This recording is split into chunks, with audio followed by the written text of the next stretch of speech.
옛날 사람들이 참 두려워했을 그 일식으로 말미암아 해가 빛을 잃습니다. 그래서 니느웨 성 자체가 어두움 가운데 크게 임하여서 온 백성이 전염병에 이어서 두려움에 사로잡히지요. 그리고는 전쟁이 일어나서 대패합니다. 그러니까 이미 요나가 가기 전에 전염병과 전쟁과 또 자연현상으로 인해서 하나님은 그 도시에 많은 메시지를 던져놓고 그들의 마음을 움직여 놓으신 것입니다. 그래서 요나가 그냥 그 성만 3일 동안 걷기만 하여도 니느웨 백성이 통곡하며 왕과 더불어 짐승들까지 회개하게 했던 것이었습니다. 저와 여러분도 오늘 이 시대를 바라봐야 합니다. 5년 전에 있었던 쓰나미며 또 지금도 여전히 전 세계에서 일어나고 있는 자연현상과 전쟁과 또 사람들의 참 더욱 악해지는 모습을 바라보며 언제 예수 그리스도께서 재림하실지, 언제 우리에게 심판이 임할지 모르는 시대에 살고 있는 것입니다. 저와 여러분도 깨어서 기도해야 될 줄로 믿습니다. 분별해야 합니다. 왜 기도해야 합니까? 영적인 분별력을 갖기 위해서입니다. 하나님은 언제라도 어느 시대라도 분별하게 하시는 사람에게는 먼저 기도를 시키십니다. 이 시간 우리 함께 기도할 때 한국교회를 위해서 기도하십시다. 이 새벽에 깨어서 기도할 텐데 하나님이 한 명이라도 그 사람에게 주의 음성을 들려주지 않겠습니까? 하나님, 제가 그 사람이 되게 하여 주시옵시고 제가 그것을 깨닫고 생명 주실 때마다 바른 삶을 살아가며 또 요나처럼 하나님의 복음을 외치는 자가 되도록 도와달라고 우리 함께 간구하십시다. 분별해야 합니다. 내가 어떤 때를 살아가고 있는지, 무엇을 선택하고 무엇을 또 선포하며 살아야 될지 분별력을 달라고 기도해 주시고요. 이 땅에 있는 백성들이 이 시대를 분별할 수 있는 눈을 달라고 또 그 은혜를 감각을 달라고 우리 함께 기도하길 원합니다. 때가 가까우니라 깨어있으라 하신 아버지 하나님, 불쌍히 여겨주십시오. 저희들 주님 안에 살아간다 하면서도 매일같이 우리의 이기적인 마음과 또 욕심과 또 세상의 유혹에 둔감해짐을 느낍니다. 불쌍히 여겨 주시옵소서.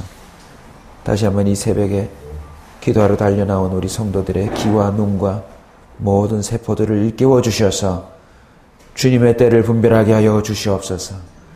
주님이 무엇을 원하시고 무엇을 기뻐하시는지 또 무엇을 싫어하시는지 분명히 느껴 알 수 있도록 도와주시옵소서. 우리 안에 찾아오신 성령님의 이끄심과 인도하심을 우리가 따라가게 하여 주시옵소서.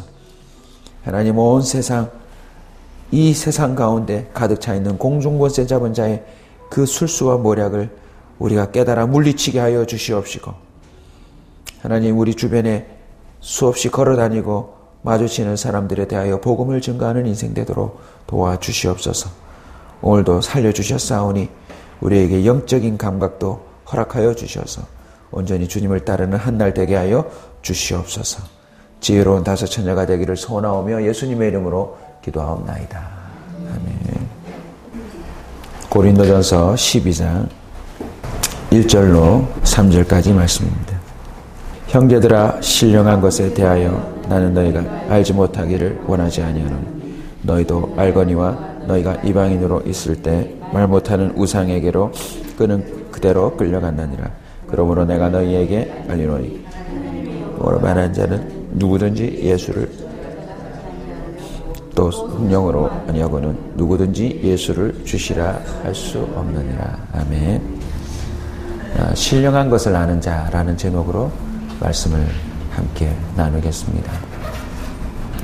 정보의 시대라고 하죠. 누가 어떤 정보를 갖고 있느냐에 따라 그 사람의 삶의 질이 금세 달라질 수 있습니다. 오늘이라도 고급 정보 하나를 내가 알게 되면 그 정보로 말미암아 모든 삶의 형편이 달라질 수도 있습니다. 똑같은 상황인데 정보를 아는 자와 모르는 자의 삶은 극명히 달라질 수 있어요. 똑같이 주차를 했는데 이 주차를 요렇게 하면 무료로 할 수 있다는 것을 아는 사람과 그걸 전혀 모르는 사람은 돈을 내고 나오더라는 것입니다. 아주 사소한 것에서도 아는 것이 힘이라고 하는 사람들의 그 오랜 세월에서 깨달은 말들이 통용되는 듯합니다. 근데 문제는 우리가 모든 것을 다 알 수는 없다는 것입니다. 시간도 문제고 우리의 능력도 문제여서 모든 것을 다 알 수는 없습니다. 이 시대에 알아야 될 것이 너무나도 많지만 우리는 그것을 취사 선택해야 합니다. 꼭 필요하고 또 나에게 도움이 되는 것을 잘 분별하여서 그것만을 알도록 도전해야 할 것입니다. 오늘 본문에 보시면 바울이 권면합니다. 형제들아, 신령한 것에 대하여 나는 너희가 알지 못하기를 원하지 아니하노니. 짧게 그 의미를 다시 바꾸면 형제들아, 신령한 것에 대해서 꼭 알았으면 좋겠다. 반드시 그 신령한 것에 대해서 우리 형제들이 알았으면 좋겠다라는 그런 간절한 마음이 담긴 권면인 것입니다. 그런데 신령한 것이 무엇일까요, 여러분? 영적인 세계와 또 그 세계와 관련되어 있는 영적인 은사들을 말하는 것입니다. 오늘 이 시대는 신령한 것을 반드시 알아야 합니다. 단순히 눈에 보이는 무엇이 어떻다, 이것이 어떻다 라고 하는 온갖 이 삶에 대한, 생활에 대한 필요들과 연결되어 있는 정보들이 많지만 오히려 그 배경 가운데 있는 신령한 것들을 알지 못하면 우리에게는 큰 위기와 또 어쩌면 저주와 멸망이 따를지도 모릅니다. 신령한 것을 안다라고 하는 것, 그것은 바로 예수를 주로 시인하는 것으로부터 출발합니다. 무당들이나 우상을 숭배하는 자들도 야, 참 신령하다 이런 표현들을 씁니다. 그들도 영적인 세계를 알아요. 그리고 실제로 영적인 은사들도 나타나요. 작두를 탄다든지 아니면 뭔가 과거를 맞춘다든지. 그러나 그들은 마귀와 귀신을 알 뿐 예수 그리스도의 구주되심을 대해서는 모르는 자들입니다. 그래서 그들은 진정한 신령한 것을 아는 자들이 아닙니다. 왜냐하면 구원에 이르지 못하기 때문입니다. 뭔가 있기는 아는데, 뭔가 있는 것을 알기는 아는데 구원에 이르지 못하기 때문에 그들은 진정한 신령한 것을 아는 것이 아닙니다. 자신이 죄인이라는 사실과 예수 그리스도의 십자가가 유일한 구원의 길임을 아는 것, 그게 바로 신령한 것입니다. 예수님이 내 생명을 대신하셨기에 내가 그분을 믿으면 내가 살아나는 역사가 있다라는 사실들을 아는 것, 그게 바로 신령한 것입니다. 바울이 직접 경험한 그 신령한 이해, 그 암, 그리고 고백을 한번 들어볼까요? 갈라디아서 2장 20절 잘 아시죠? 우리 한번 같이 암송합시다. 내가 그리스도와 함께 십자가에 못 박혔나니 그런즉 이제는 내가 산 것이 아니요 오직 내 안에 그리스도께서 사신 것이라. 이제 내가 육체 가운데 사는 것은 나를 사랑하사 나를 위하여 자기 몸을 버리신 하나님의 아들을 믿는 믿음 안에서 사는 것이라. 이게 바로 신령한 것을 아는 것입니다. 예수님을 삶의 주인으로 모시는 순간부터 그는 신령한 삶을 시작하는 것입니다. 그에게는 성령이 선물로 주어집니다. 그리고 그 사람 속에 성령이 활동하기 시작하시면서 진정한 영적인 것이 무엇인지를 하나씩 깨달아 가더라는 것입니다. 사도행전 2장 38절에 베드로는 이렇게 말합니다. 예수 이름으로 죄사함을 받으라. 세례를 받으면 그는 죄사함을 받을 뿐만 아니라 성령을 선물로 받으리니. 그래서 예수를 삶의 주인으로 모시고 성령을 선물로 받을 때 그 사람은 신령한 자가 되는 것입니다. 여러분, 오늘도 이 새벽부터 예수를 주로 시인하시기 바랍니다. 이미 고백했지만 그것이 흔들리지 않는 선언을 하시고 매 순간마다 내 안에 성령이 계시다는 사실들을 바울의 고백처럼 믿음으로 고백하시며 감각적으로 의지적으로 우리가 그것을 고백하며 살아야만 신령한 삶을 사는 것입니다. 오늘도요, 영적인 싸움터에 우리는 서 있습니다. 바울이 고백했던 것처럼 내 마음에 두 마음이 싸운다고 하지 아니하였습니까? 예수 그리스도를 주로 모시고 살 것인지 아니면 나 자신 또는 다른 영이 주인이 될 것인지 우리는 오늘도 치열한 싸움을 싸우게 될 것입니다. 다행히도 성령이 안에 계셔서 우리를 끌어가시기에 우리에게 감화 감동 주시며 신령한 자로 살도록 도우실 줄 믿습니다. 신령한 것을 아는 자는 어떤 자입니까? 예수를 주로 시인할 뿐만 아니라 이제 더 이상 끌려다니지 않는 자입니다. 이방인으로 있을 때 말 못하는 우상에게로 끄는 그대로 끌려갔느니라. 고린도 교회 성도들의 예전의 형편을 알려주고 있습니다. 저와 여러분도 그런 때가 있지 않았습니까? 신령하지 못할 때는요, 온갖 부정한 우상들에게 끌려다니게 됩니다. 똥인지 된장인지 구별하지 못하는 것과 같지요. 꿈을 꿨는데도 이게 어떤 꿈인지 몰라서 그냥 부정하다 느껴지고 또 그 꿈에 대해서 아무렇게나 해석하는 사람의 말을 믿고 또 조심하고 정 찜찜하면 또 교회 다니는 사람임에도 불구하고 무당을 찾아가고 또 무당이 아니면 신령한 누군가를 찾아가서 그 사람의 얘기를 꼭 듣고 싶어하는 자신의 생각인지 사단의 생각인지 도대체 이게 어떤 의미인지를 모른 채 그냥 살아가는 인생들이 얼마나 많은지 모릅니다. 이 배경이 무엇인지도 모른 채 자기의 뜻인 줄 알고 뭔가를 위해서 또 여기도 쫓아가고 저기도 쫓아가고 이런 계획을 세우고 뭐 이렇다 하는 사람이 얼마나 많은지 모릅니다. 더 안타까운 건 교회 안에도요, 하나님의 뜻이라고 자기가 함부로 말하고 막 자기의 삶을 추진하는 사람들이 너무너무 많아요. 저와 여러분도 그런 실수들이 한두 번이 아닐 터인데 진정으로 신령한 것을 아는 자는 어떤 자입니까? 더 이상 끌려다니지 않는 자입니다. 이런저런 미신적인 생각에 또 이런저런 사단적인 생각에 무지하게 그냥 속고 끌려가지 않는다는 것입니다. 골로새서 2장 20절입니다. 너희가 세상의 초등학문에서 그리스도와 함께 죽었거든 어찌하여 세상에 사는 것과 같이 규례에 순종하느냐. 신령한 자는요, 세상의 지식과 세상의 그런 논리에 끌려다니지 않는 줄로 믿습니다. 여전히 하나님이 있는지 없는지 사람들의 말이 더 논리적이고 사람들의 주장이 더 합당한 것 같아서 그렇게 살아야지라고 흔들리지 않더라는 것입니다. 분명히 고린도후서 5장 17절은 선언합니다. 누구든지 그리스도 안에 있으면 새로운 피조물이라. 할렐루야. 이전 것은 지나갔으니 보라 새 것이 되었도다.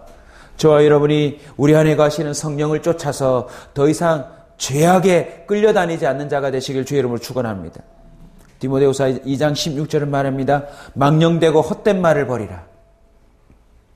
성령이 우리 안에 거시다면 망령된 생각과 그로 인해부터 표현되는 말을 버리기 시작해야 합니다. 모든 악과 관련되어 있는 부정한 것들은 다 끊어버리는 저와 여러분 되시길 축원합니다. 물론 계속 생각나겠죠. 하지만 더 이상 끌려다니지는 않는다는 것입니다. 디모데후서 2장 23절은 이렇게 말합니다. 어리석고 무식한 변론을 버려라. 어리석고 무식한 변론을 버려라. 인류 역사가 증거하고 또 우리 가까이 있는 사람들이 증거합니다.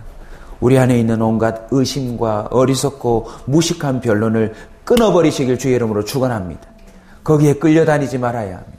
로마서 6장 19절은 우리 몸에 관해서 얘기합니다. 너희 지체를 부정과 불법에 내어주어 불법에 이른 것 같이 이제는 너희 지체를 의에게 종으로 내어주고 거룩함에 이르라. 할렐루야. 더 이상 끌려다니지 않는다는 것이 어떤 의미입니까?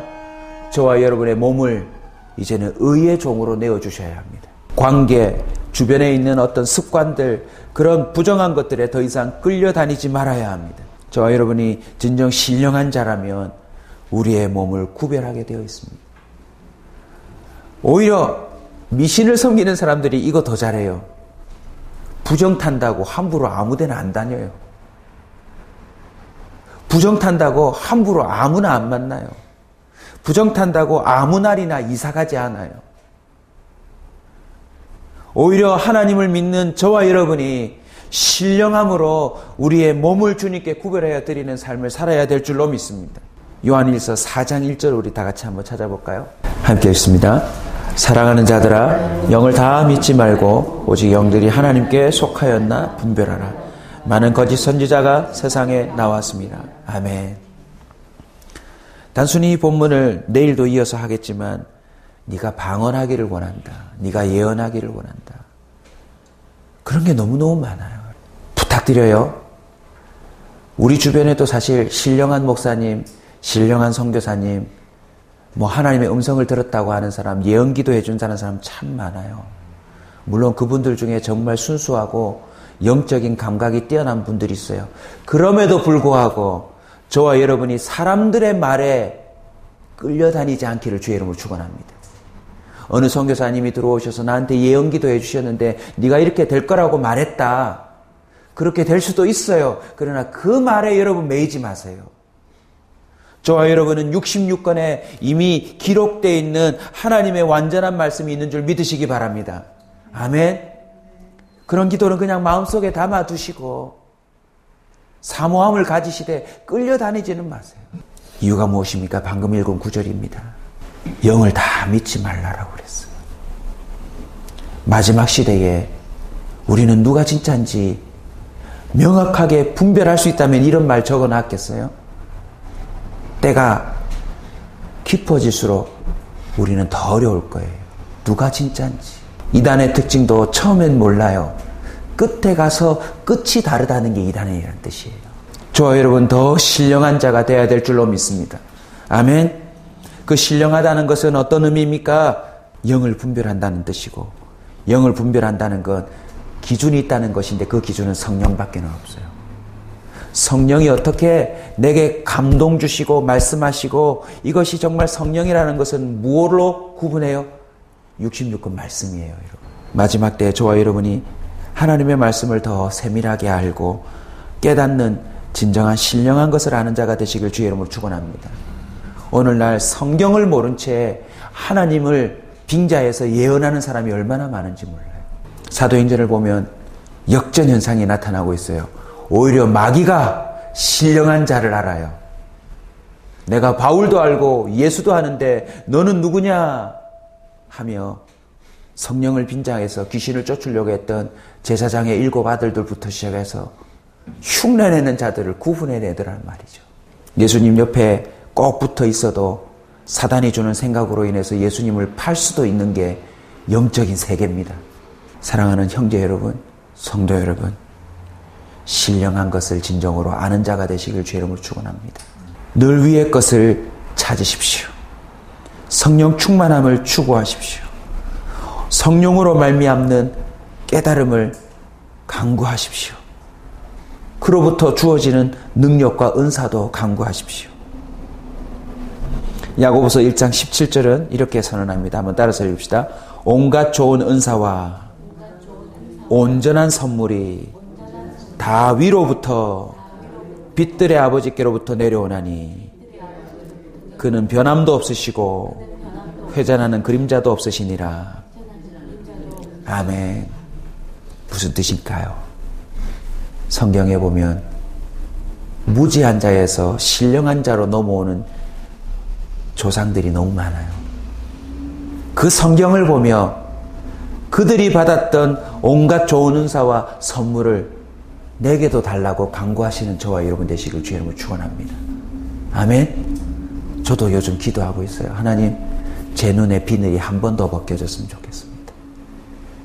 제가 아는 게 요까지인데 하나님 한 번 더 비늘이 벗겨져서 내가 보고 있는 성경 구절 그 뒤에 있는 주님의 의도를 더 알게 해주시고 내게 주어지는 이 목회의 현장과 내게 주어지는 매일같이 일어나는 이런 일들 속에서 내가 어떻게 하고 살아야 될지 좀 알 수 있도록 도와주십시오. 오늘도 저와 여러분의 기도 속에 보다 신령함을 깨닫는 은혜가 있기를 주의 이름으로 축원합니다.